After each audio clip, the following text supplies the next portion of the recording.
Nova presidente do Palmeiras, Leila Pereira, ainda não desistiu de Pedro e no vídeo de hoje do canal do Nicola dou detalhes sobre essa investida em relação ao atacante do Flamengo.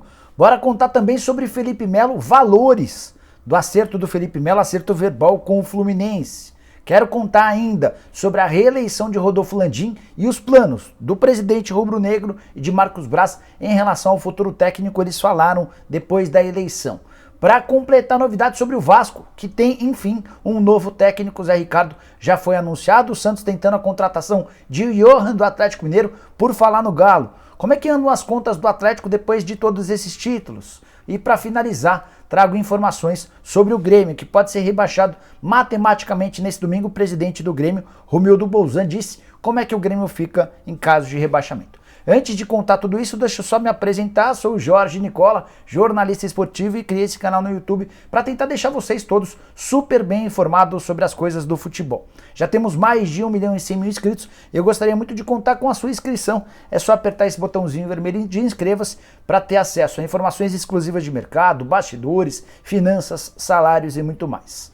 Bora, se curtir também o vídeo, não esquece de deixar like, fechado? Bom, bora começar o vídeo contando que ele tem um oferecimento de Brasino 777, a casa de apostas que me dá a maior sorte e oferece o melhor bônus do mercado, 250% de bônus no valor do seu primeiro depósito. Então, se você depositar, por exemplo, R$400, já ganha mais R$1.000 de bônus e passa a ter uma banca de R$1.400. Ótima oportunidade nesse domingo, com cotações muito legais nos jogos do Campeonato Brasileiro. Estou mostrando na tela que a vitória do Atlético Mineiro contra o Red Bull Bragantino paga R$1,68 para cada real apostado. Já em Bahia e Fluminense, a menor cotação é da vitória do Bahia, pagando R$2,34. Números bem altos também para Corinthians e Grêmio, a vitória do Corinthians pagando R$2,15. Pouquinho mais tarde, a partir das 7 da noite, tem Ceará e América. O Ceará jogando em casa pagando R$2,04. Para ter acesso ao bônus de 250% do Brasino 777, bem fácil. Ou se aponta seu celular para esse QR Code que eu estou mostrando na tela, ou pega o link que está no comentário fixo, beleza? Bom, bora começar o vídeo falando sobre o Atlético Mineiro.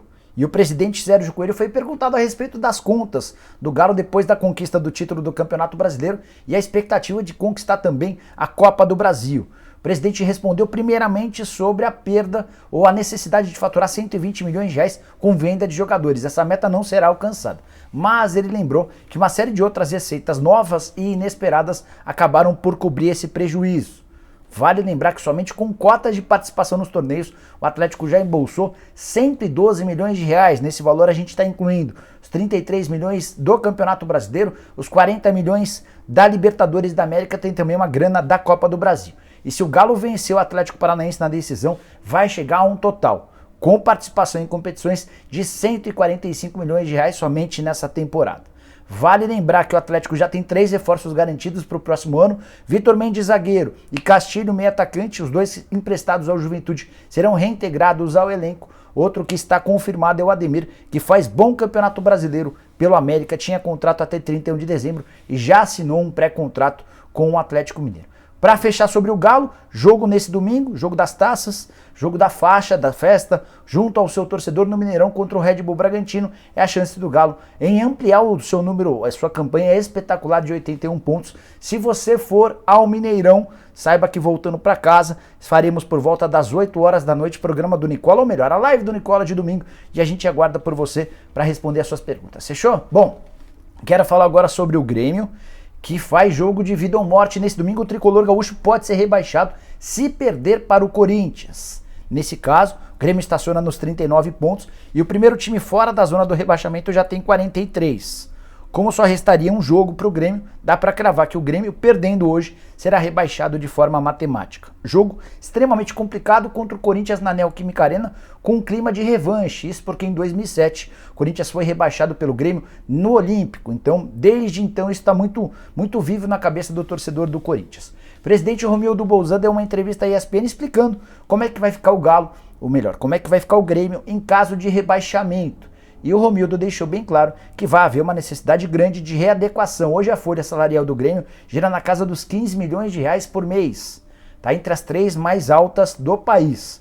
É inviável jogar a Série B com tamanhos investimentos. A frase dele foi a seguinte, abre aspas, creio que teremos que redimensionar os salários. repactuar os contratos ou ter que dispor para o mercado alguns atletas. Mas não quero entrar nesse tema porque acredito no Grêmio na Série A.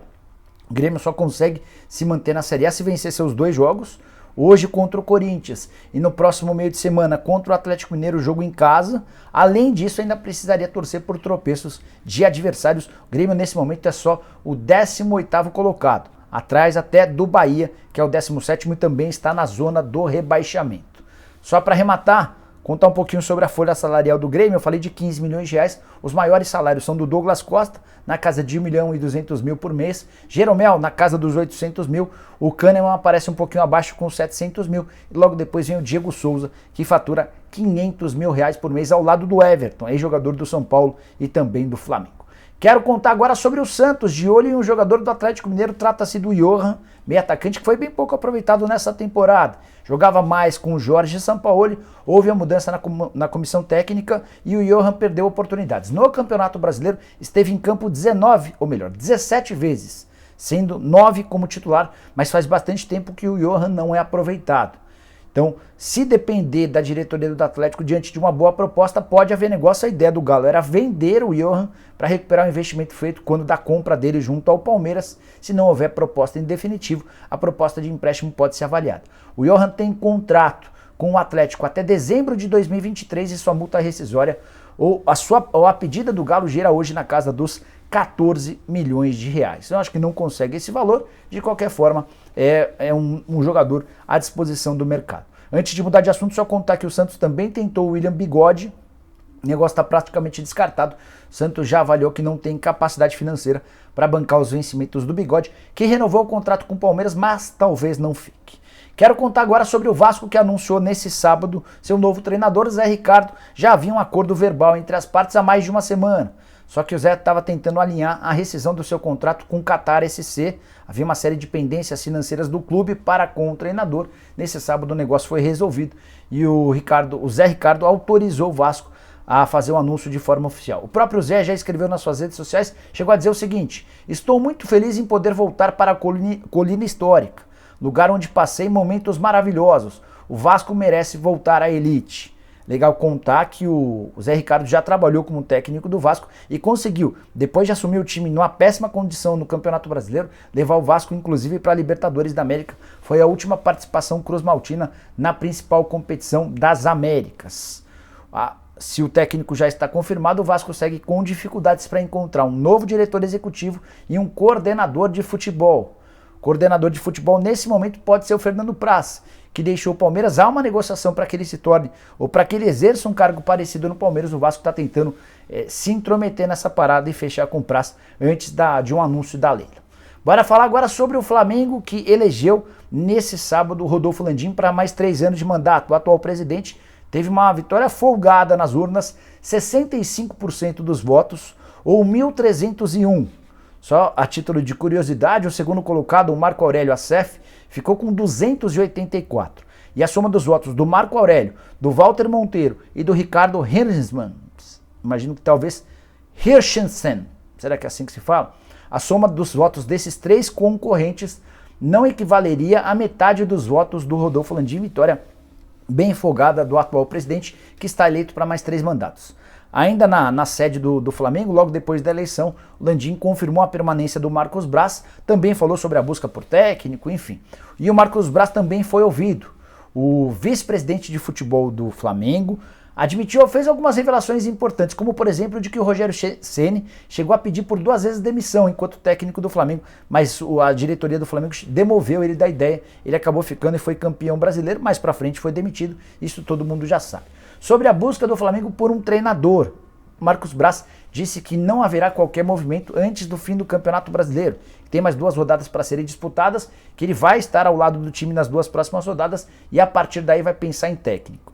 Acho que é um discurso só para garantir um pouco mais de tempo, um pouco mais de tranquilidade. É óbvio que os dirigentes do Flamengo têm trabalhado nos bastidores, mas têm encontrado enormes dificuldades. Já contei para vocês que o Marcelo Galhardo pediu demais, que o Jorge Jesus disse que não consegue ser desligado do clube antes de maio, a menos que seja demitido. Acho difícil a possibilidade de demissão, até por causa da multa de 10 milhões de euros. O Andrés Vilas Boas já disse que não vem. Diante desse contexto e sem ter unanimidade em relação ao nome do Carvalhal, nesse momento a diretoria do Flamengo analisa nomes, estuda possibilidades. Só contar ou resgatar uma frase do Marcos Braz, a frase é a seguinte, abre aspas: vamos dar tempo ao tempo, sem estar na inércia, mas com calma. A gente vai ter um técnico com uma comissão para 2022 para a gente retomar os títulos. O Braz foi perguntado sobre a possibilidade de mudanças na comissão técnica, preparador físico, departamento médico, e ele disse que o novo técnico é quem vai indicar uma série de alternativas. A ideia é tentar trazer um técnico do exterior com o máximo de membros da comissão possível. Outra coisa importante, reforços. O Flamengo pretende esperar para contratar jogadores, até porque quer ouvir primeiro o técnico, depois de contratá-lo, para saber quais são as carências do elenco e onde trabalhar na busca por reforços, tá? Bom, bora falar agora sobre Felipe Melo, que deixou o Palmeiras nesse sábado e horas depois já tinha um acordo verbal com o Fluminense. Por meio de sua assessoria, o Felipe Melo está assegurando que ainda não assinou o contrato com o Flu. E bate até com o que eu tenho, mas já existe um acordo verbal. Antes, só explicar um pouquinho do contexto de como é que o Felipe Melo chegou a se tornar jogador do Fluminense. O Palmeiras há algum tempo discutia, cogitava, especulava, estudava oferecer um novo contrato. No final das contas, a Leila Pereira foi eleita presidente e optou por nem apresentar qualquer oferta ao Felipe Melo. Agradeceu os serviços prestados e convidou o Felipe Melo a buscar um outro clube. O Internacional há algum tempo acenou com a intenção de contratar o Felipe Melo, inclusive oferecendo 2 anos de contrato. Mas a ideia do Inter era apresentar de forma oficial essa proposta assim que soubesse se vai para a Libertadores ou para a Sul-Americana, porque os valores da negociação seriam diferentes. Se classifica para a Libertadores, você tem um X para gastar. Se você classifica para a Sul-Americana, você tem um X menor do que o X da Libertadores. Então, nesse momento, a única proposta que o Felipe Melo tinha em mãos era do Fluminense. Uma pessoa envolvida nas tratativas me assegurou que o Felipe Melo vai receber R$500 mil por mês de salário e mais R$1,5 milhão de luvas.